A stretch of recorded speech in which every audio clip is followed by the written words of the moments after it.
सुशांत सिंह राजपूत एक ऐसा नाम, एक ऐसी शख्सियत जो हमारे न चाहते हुए भी हमारे दिल पे राज करने लगता है।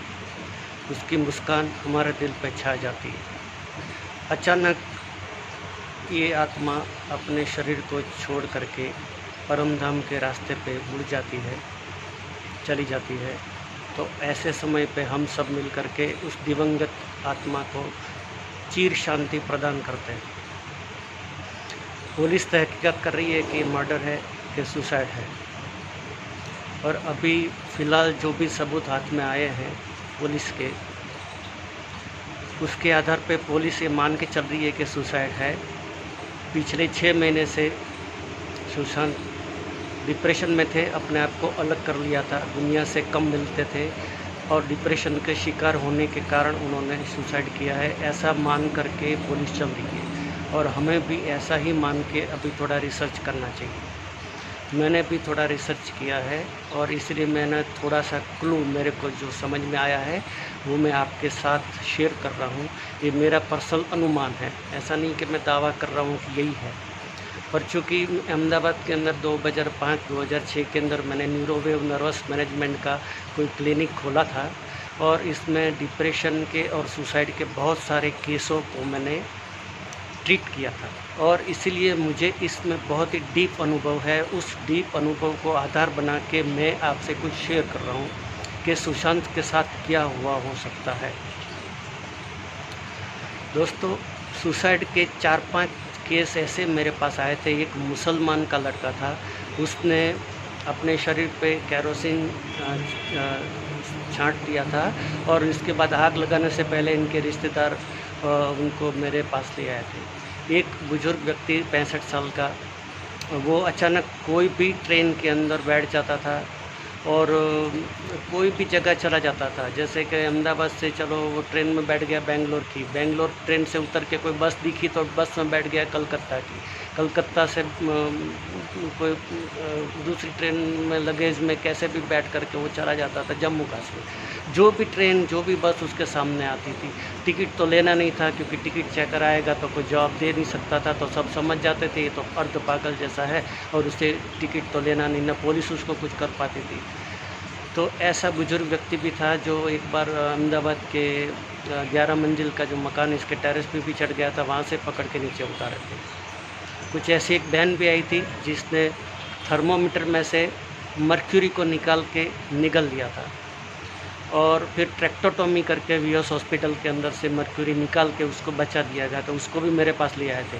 और वो आगे चल के फिर ऐसा करने लगी थी कि उनके 2 महीने का जो बच्चा है उसका बच्चे का कच्छा ही उसके गले पे लपेट के वो खींचती थी, खुद के बच्चे का। तो ये डिप्रेशन बहुत ख़तरनाक चीज़ है, और सुसाइडल टेंडेंसी क्या है वो ही समझ सकता है जिसके अंदर ये भावना अंदर ग्रस्त हुई है। सुसाइडल टेंडेंसी दोस्तों एक ऐसी भावना है जो मन की गहराई में जब उतर जाते हैं, ऊपर के जब परत में होती है, मन के ऊपर के परत में, तब वो एक विचार होती है। पर जैसे जैसे ये विचार बार बार रिपीट करने से और बार बार ये अनुभव करने से, जैसे ये विचार अंदर मन की गहराइयों में प्रस्थापित होता जाता है, तो सबकॉन्शियस में माइंड में अंदर उतर जाने के बाद में ये आवेग बन जाता है, और तीव्र आवेग बनने के बाद ये सुसाइडल टेंडेंसी बन जाती है। और इंसान फिर ऐसा हमला होने के बाद, बार बार हमले भी होते हैं सुसाइडल टेंडेंसी के, और उस टाइम फिर वो अंदर की आवेग को वो कंट्रोल नहीं कर पाता है और वो सुसाइड कर देता है।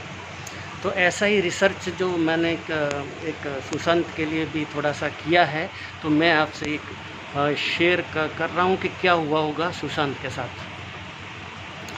दोस्तों, एक जो व्यक्ति बहुत सफल हो जाता है, जो फटाफट सफलता की सीढ़ी चढ़ जाता है और जो सबके दिलों में छा जाता है, सबके हृदय सम्राट हो जाता है, सर्वोत्तम शिखर सफलता के फटाफट चढ़ जाता है, ऐसे व्यक्ति जो सफल होता है, ऐसे व्यक्ति एक गलती कर देते हैं, और वो गलती करने वाले हमेशा नुकसान में जाते हैं, और उस गलती का नाम है टेक इट ग्रांटेड। तो बहुत ज़्यादा चांस है कि सुशांत सिंह राजपूत के अंदर भी एक ऐसी भावना एक आवेग एक अंदर प्रस्थापित हो गया होगा, जो टेक इट ग्रांटेड नाम की जो गलती है उसको करने के लिए उसने प्रेरित किया होगा। MS धोनी की जो फिल्म अपार सफलता के बाद ये भावना जो टेक इट ग्रांटेड की भावना है वो उसके अंदर मन के अंदर प्रस्थापित हो गई होगी। अब मैं आपको सीधी सादी भाषा में समझाने की कोशिश करता हूँ कि ये गलती क्या है, टेक इट ग्रांटेड नाम की गलती क्या है। और अगर आपके आसपास में ये गलती करने वाला कोई व्यक्ति आपको मिलता है तो आप उनको ज़रा नॉलेज में डाल सकते हो कि ये गलती से दूर रहेगा, नहीं तो इसके परिणाम बहुत ख़राब है। तो मैं सीधे शब्दों में आपको बताता हूँ कि टेक इट ग्रांटेड नाम की जो गलती है वो क्या है। जब कोई इंसान बहुत सफल हो जाता है तो उसके ऊपर के मन में तो कुछ भी विचार हो, मान लो कि ऊपर के मन में ये हो कि भाई वक्त बदल भी सकता है, वक्त क्या भरोसा, बातें भी करता है, समझता भी है, ऐसा विचार भी करता है, पर जब वो सफलता उसके मन के अंदर घर कर जाती है और मन की गहराई में जब उतर जाती है, तब उसके अंदर एक भावना ठोस एक स्वरूप ले लेती है कि अब ये समय मेरा बदलने वाला नहीं है, सफलता जो मेरे पास आज है वो हमेशा बरकरार रहेगी और अब मैं सफलता का मालिक बन गया हूँ और ये सफलता कभी भी अब मेरे हाथ से जाने वाली नहीं है। ऐसी अंदर एक आवेग, एक ऐसी भावना प्रस्थापित हो जाती है अपने सबकॉन्शियस माइंड के अंदर, और तब ये टेक इट ग्रांटेड यानी कि उस परिस्थिति जो सफलता वाली परिस्थिति को वो ग्रांटेड समझने लग जाता है कि हमेशा रहेगी, अब बदलेगी नहीं और मेरा डाउनफॉल कभी नहीं आ सकता। और ये गलती इंसान करने लगता है, जो सफल व्यक्ति ही ये गलती करता है। हो सकता है, बहुत ज़्यादा चांस है कि सुशांत शर्मा ने MS धोनी की अपार सफलता के बाद ये गलती कर बैठे हो, और ये गलती करने के बाद में उनके कोई भी व्यक्ति जब ये गलती करता है तो उनके स्वभाव में लचीलापन की जगह में अकड़पन आ जाता है। वरना हर डिसीजन जो पहले वो लचीलापन में लेते हैं उसकी जगह में बाद में वो अकड़पन से ही निर्णय लेते हैं। कोई भी डील करते हैं तो वो अपनी शर्तों के अनुसार अगर होता है तो ठीक है, नहीं तो रिजेक्ट करते हैं। तो ये ऐसा एक अकड़पन ऐसे व्यक्ति के स्वभाव में आ ही जाता है और वो धीरे धीरे और समय के साथ गहरा होता जाता है। तो सुशांत सिंह जो है उसके सफलता के बाद उनके मन के अंदर भी ये भावना ग्रस्त हो गई होगी, ऐसा मेरा अनुमान है, और इसकी वजह से अकड़पन उनके बातों में आ गया होगा।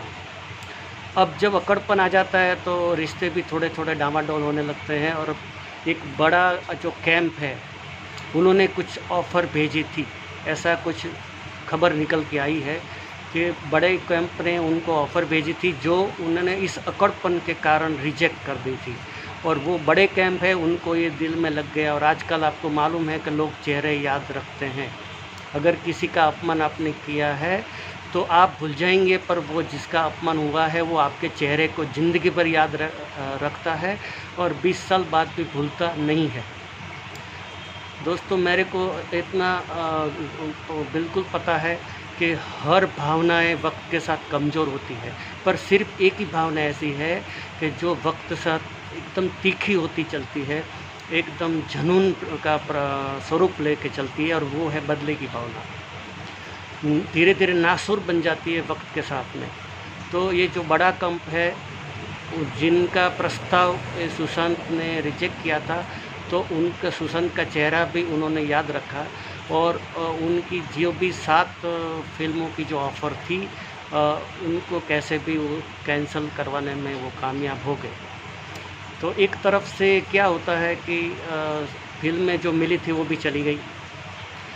अनीता लोखंड ने जिनके साथ 6 साल का कोई रिश्ता रहा था पवित्र रिश्ते के बाद में, तो वो भी छोड़ के चली गई और वो दूसरे बिजनेसमैन के साथ एंगेज हो गई, तो ये भी एक झटका लगा। फिर रिया चक्रवर्ती नाम की जो दूसरी लड़की आई उसने संभालने की कोशिश की, पर उनका जो अकड़पन स्वभाव से थोड़े झगड़े वगड़े उनके बीच में भी थोड़े थोड़े होते रहे होंगे। अब धीरे धीरे क्या होता है कि लॉकडाउन भी चालू हो गया तो काम भी बंद हो गया, घर के अंदर बैठे बैठे इंसान बोर भी हो जाता है, एक ही विचार बार बार करने के लिए मजबूर हो जाता है। अब हुआ ये कि डिप्रेशन और तनाव का महसूस करने लगे होंगे, तो उन्होंने डिप्रेशन का कोई साइकोलॉजिस्ट के पास से एक ट्रीटमेंट चालू करवाई। अब दोस्तों होता क्या है डिप्रेशन की दवाई में, मैं आपको बताता हूँ कि जब इंसान तनाव महसूस करता है तब वो डिप्रेशन की ऊपर से तनाव होता है तो ऊपर के मन में होता है तो वो टेंशन है। टेंशन और डिप्रेशन में क्या फ़र्क है वो मैं आपको समझाता हूँ। जब ऊपर के मन के अंदर होता है विचार के रूप में तब वो टेंशन होता है, तनाव होता है। पर वो बार बार जब हम दिन रात खाते पीते उठते बैठते उस भावना को बार बार रिपीट करते हैं तो ये हमारे मन की गहराई में सबकॉन्शियस माइंड में उतर जाता है, तब वो डिप्रेशन का रूप ले लेता है। तनाव को आप निकाल सकते हो अपनी चॉइस से, डिप्रेशन को अपनी चॉइस से नहीं निकाल सकते क्योंकि वो अपने सबकॉन्शियस माइंड के अंदर उतर जाता है और वो आवेग बन जाता है। ऊपर के माइंड में जो विचार होता है नीचे के में भावना बन जाती है और एक आवेग बन जाता है, तीव्र आवेग बन जाता है डिप्रेशन का। तो डिप्रेशन की दवाई क्या करती है कि डिप्रेशन के कारण अपने ब्रेन के अंदर एक केमिकल प्रोड्यूस होता है। डिप्रेशन की दवाई क्या करती है, वो केमिकल को न्यूट्रलाइज करती है, ख़त्म करती है। पर वो केमिकल प्रोड्यूस नहीं हो इसका कोई इलाज डिप्रेशन की दवाओं में नहीं है। तो क्या होता है कि वापस डिप्रेशन तो नहीं है, क्योंकि डिप्रेशन का इलाज तो वो हुआ नहीं है दवाइयों से। तो डिप्रेशन तो हुआ, वापस केमिकल ब्रेन में पैदा हुआ, डिप्रेशन की दवाइयों ने केमिकल को न्यूट्रलाइज किया और वापस ठीक नहीं लग, थोड़ा सा रिलीफ मिला और वापस डिप्रेशन हुआ, वापस केमिकल, ये चक्रव्यूह चलता रहता है। तो डिप्रेशन की दवाइयों से डिप्रेशन का कोई इतना परफेक्ट इलाज नहीं निकलता है। तो सुशांत तो एक इंजीनियरिंग के स्टूडेंट थे, उसने सोचा कि भाई इसमें कोई मज़ा नहीं आ रही है, डिप्रेशन का महसूस कर रहा हूँ और कोई दवाई से रिजल्ट नहीं मिल रहा है। तो धीरे धीरे वो एक ड्रग के चक्रव्यूह के अंदर, ड्रग के चुंगाल के अंदर सुशांत धीरे धीरे फंसने लगता है। कोई भी सोर्स से उनके जीवन में कोई ड्रग्स घुसता है, ऐसा कोई एक प्रमाणित खबर आई है कि वो ड्रग के चुंगाल में धीरे धीरे सुशांत फंसने लगा था। अब आपको मालूम है कि ड्रग ब्राउन शुगर हो चाहे LSD हो, ऐसी ख़तरनाक चीज़ है कि वो पूरी आपकी बॉडी की नर्वस सिस्टम को हाईजेक कर लेती है और आपका अपना कुछ नहीं रहता है। फिर वो जो भी कंट्रोल करती है, ड्रग्स कंट्रोल करती है, LSD और ब्राउन शुगर के ऐसी कोई भी जो भी ड्रग्स उन्होंने ली होगी वो कंट्रोल कर रही होगी पूरे नर्वस सिस्टम को, और ये इतनी ज़ोर से कंट्रोल करती है कि उसके अंदर डिप्रेशन फिप्रेशन ये सब काम नहीं करता, इंसान हवा में उड़ने लगता है। अब जब इसका नशा उतरता जाता है तब उनकी नर्वस सिस्टम धीरे धीरे इतनी कैद हो जाती है, इसके ऊपर इतना कब्ज़ा कर लेता है ये ड्रग्स कि फिर वो ड्रग्स के बिना नहीं जी पाता है।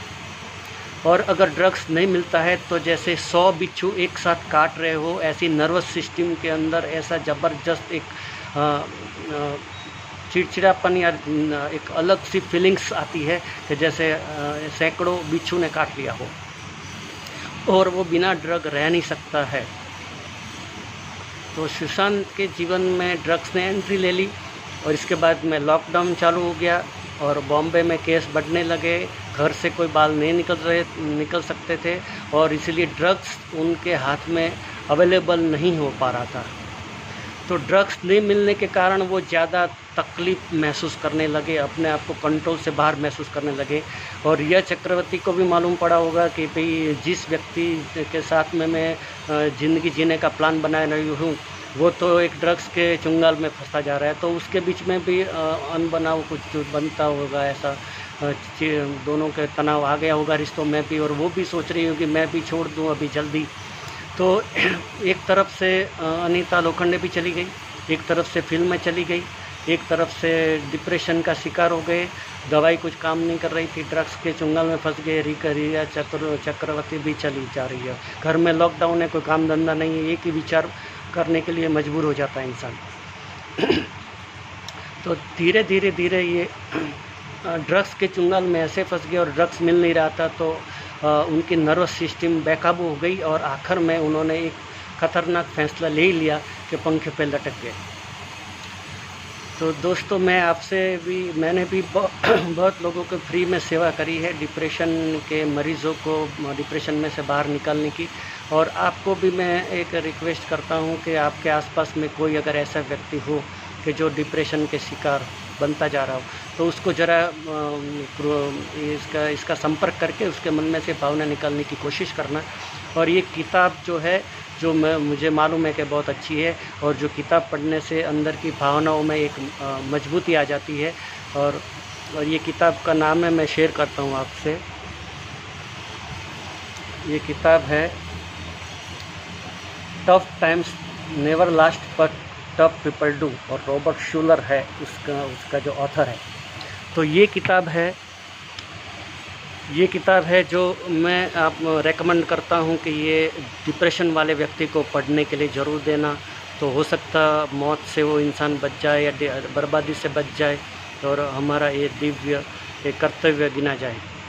तो दोस्तों, आज के लिए इतना ही। जय हिंद, जय माँ पार्वती।